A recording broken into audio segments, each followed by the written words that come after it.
Bom dia aí, meus colegas de bancada e a todo mundo aí, todos os brasileiros que estão nos assistindo hoje. Infelizmente, começando com uma notícia como essa, né, Paulo? Uma notícia que surpreende um total de 0 pessoas, porque quando não é o Alexandre de Moraes, é o Barroso, quando não é o Barroso, é o Gilmar Mendes. Mas o Gilmar Mendes, ele vem se destacando bastante nesses últimos tempos. Em setembro, é bom lembrar que ele suspendeu a cobrança de 18 milhões em impostos contra Lula. Agora, semana passada, há 4 dias atrás, tirou o Cabral da prisão. E agora, com uma canetada, ele tirou a competência do Legislativo, porque esse assunto dizia respeito ao Legislativo, dizia respeito à Câmara e ao Senado. O Senado já tinha sido debatido, já tinha sido aí aprovado e estava na Câmara.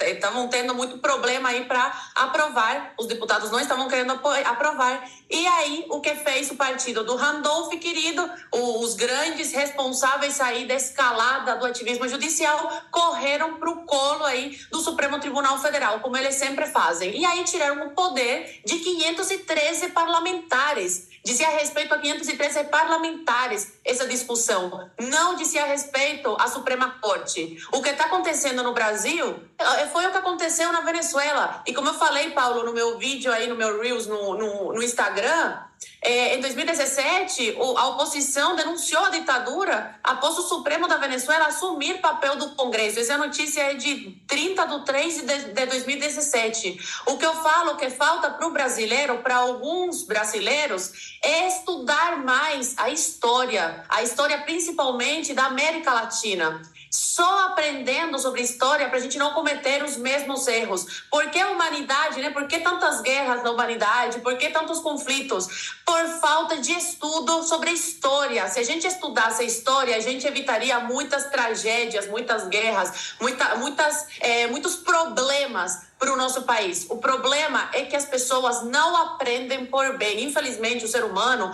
precisa passar pela dor, muitas vezes, para aprender. Precisa aprender na prática, na marra, né? E não pelo bem. Por falta de aviso não foi. Infelizmente, eu adoraria falar que eu estava errada. Mas quantas vezes eu alertei, antes mesmo de entrar aqui no Morning Show, na Jovem Pan, quantas vezes eu falei para as pessoas, olha, estamos nos encaminhando para uma Venezuela. E até pessoas de direita davam risada, falavam que era impossível o Brasil se tornar uma Venezuela.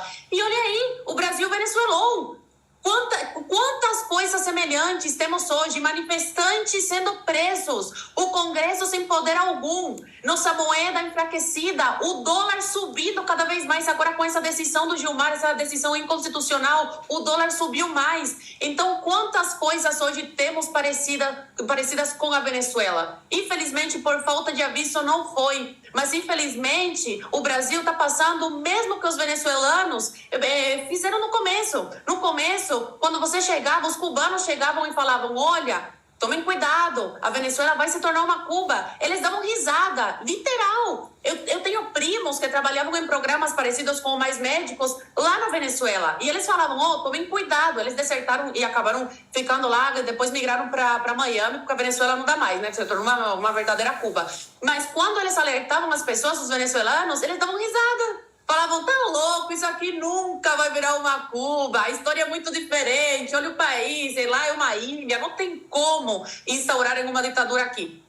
Foi instaurada uma ditadura. A Venezuela hoje não tem oposição. A oposição está sendo perseguida. Muitos morrem aí em conflito com a polícia do Maduro. Outros se exilaram em outros países. Outros estão na prisão, não têm voz. E os que ainda não estão na prisão têm medo de se manifestar. Então se tornou verdadeiramente uma Cuba. E o Brasil a mesma coisa. Quando eu chegava e falava para as pessoas, até mesmo de direita, eles falavam, não, o PT pode até entrar, a corrupção pode reinar, aqui pode ser perseguido, mas isso aqui não vai se tornar uma Venezuela. E está acontecendo exatamente a mesma coisa. O que falta para a gente é informação, ir atrás de informação. Infelizmente, as manifestações começaram muito atrasadas. São legítimas, eu estou apoiando as pessoas nas ruas. Estão certíssimos aí de reivindicarem os seus direitos, de pedirem democracia, de contestar aí as arbitrariedades da Suprema Corte, mas essas manifestações deveriam ter acontecido, sabe quando?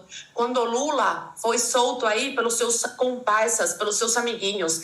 Naquela época, essas manifestações já tinham que ter acontecido e as pessoas não podiam ter saído das ruas, porque desde que isso aconteceu, o cenário foi se desenhando para o que a gente está vivendo hoje. Então, as pessoas precisam estudar a história, o que eu sempre falo. Sem história, a gente não é nada e estamos fadados a cometer os mesmos erros dos nossos vizinhos. E agora, vamos ter que pagar por isso. Já estamos pagando, aliás. Muito bem.